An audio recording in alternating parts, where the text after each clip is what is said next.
Hello everybody, today we'll be talking about intimate partner violence or domestic violence. And also the confidentiality that is involved in domestic violence. Talking about reporting of intimate partner violence. Intimate partner violence can be reported if there is threat to life, if it involves weapon, if the partner involved is like immediate threat to life. These are the situations whereby intimate partner violence could be reported, or if it extends to a child, or if it extends to an adult. However, for you to report intimate partner violence, the confidentiality of the partners involved, especially the partner that is at risk, should be sought. The essence of seeking the confidentiality is to ensure that the trust, the confidence of this partner is secured. Here I'll be talking about a situation or a scenario whereby my client was a victim of domestic violence. So we usually, during admission questions, we normally ask patients if they are safe at home, or any abuse. But you realize that at that point most of them will tell you no. But when you develop trust, and like when you guys begin to build rapport, you realize that some of them could open up to you to let you know. So one of the incidents I had in my nursing career is, I had this lady that came to the hospital. She came in because she had this swelling on her eyes, but she did tell us that when we were trying to, because she was admitted because of the pain in her eyes and all that, but however she has this swelling in her eyes. So when we asked her, she said she didn't know when she hit her face on the wall. So but when she stayed after the first day of admission, the second day admission, so we started talking. She opened up to me that she told me that what she came in the hospital with was as a result of physical abuse by her spouse. So what I did was, I had to like enlighten her, to let her know that her life is at stake.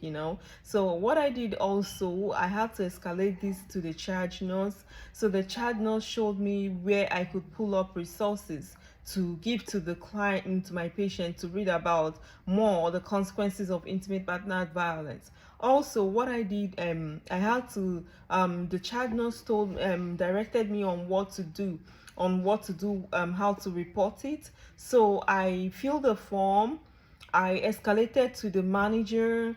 I also put the social worker consult. So she had this conversation, she had the time with the social worker. The social worker also enlightened her about seeking for shelter, and other things she needs to do, because actually at the moment it's not safe for her to return home, because she has already sustained a delicate injury. So these are the things I did when I had a patient with a victim of domestic violence. So if I have a patient that is a perpetrator of intimate partner violence, and this client wants to change, or wants to stop wants to stop violence. So one thing I would do for this client is that I'm gonna use cognitive behavioral therapy as a method of helping or assisting this client stay away from violence. So in cognitive behavioral therapy, we're gonna use that modality to be able to identify distorted thinking. Also in CBT, we're gonna use it for anger management. So what we try to do at that point, we try to replace every angry emotions with with pleasant emotion. However, group therapy can also be beneficial in anger management, or in helping this client, helping the client that is a perpetrator of IPV.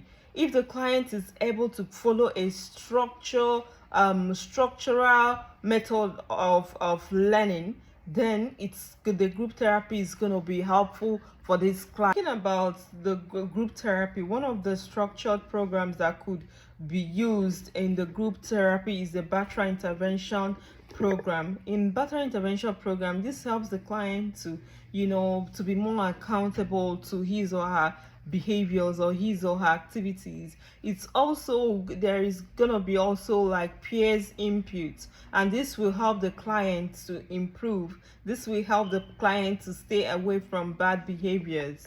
Group therapy shouldn't be like the first modality. CBT should be the first modality. Then after that, or in addition, group therapy can be helpful in helping perpetrator of domestic intimate partner violence to stay away from that. Thank you.